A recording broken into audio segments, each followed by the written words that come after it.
This module examines the strategic use of diverse classroom assessment methods that foster effective teaching and meaningful learning. It emphasizes how to integrate assessment seamlessly into daily instruction through formative, summative, diagnostic, and performance-based approaches. The module guides educators on how to choose and apply appropriate classroom assessment strategies based on instructional goals, individual differences, and developmental levels.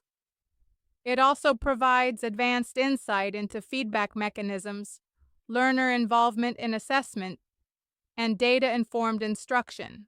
Understanding classroom assessment.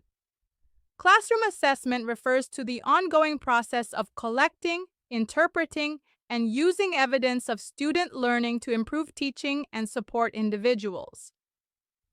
Unlike standardized testing, classroom assessments are teacher-driven, context-specific, and often formative. Types of classroom assessment. A. Formative assessment conducted during instruction. Purpose: to monitor learning and provide feedback. Examples: questioning, exit slips, quick quizzes, think, pair, share, peer review.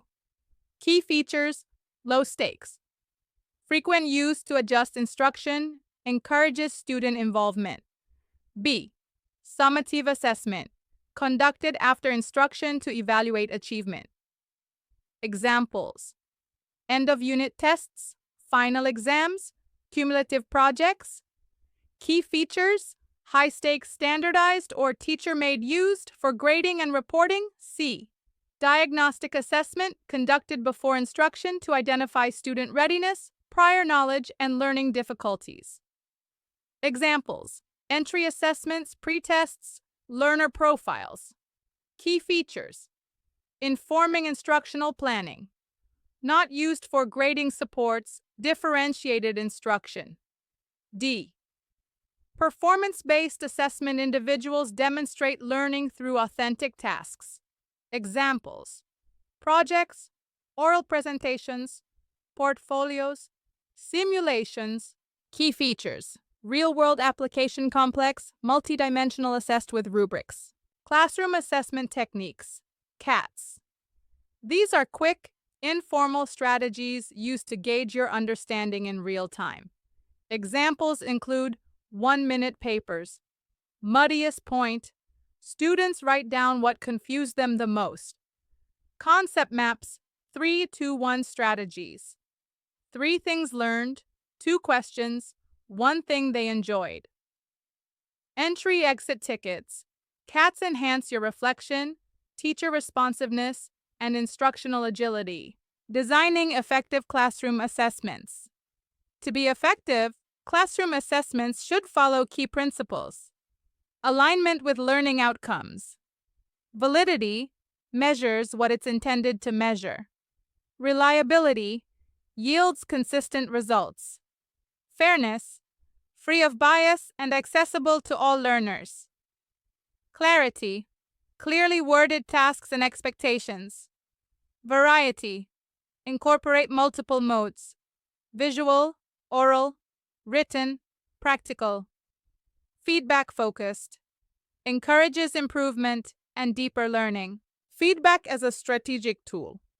Effective feedback must be, period, timely, given soon after performance, actionable, includes specific suggestions for improvement, balanced, highlights strengths and weaknesses, descriptive, goes beyond simple grades or praise, student-centered, encourages self-monitoring and growth mindset.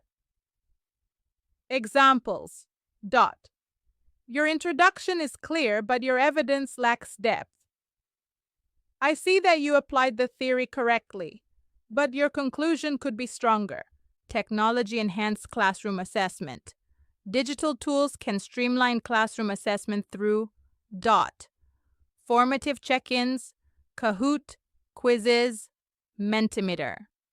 Digital portfolios, Seesaw, Padlet, Google Sites.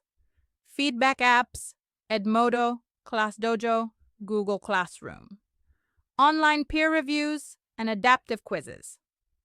Benefits: dot, instant data, visualization of learning trends, increased engagement, remote accessibility.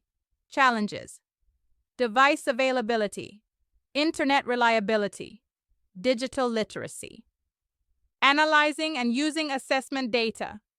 Teachers must use classroom assessment data to group learners for intervention, identify concepts needing reteaching, modify instructional pace, track learning trajectories, provide differentiated support.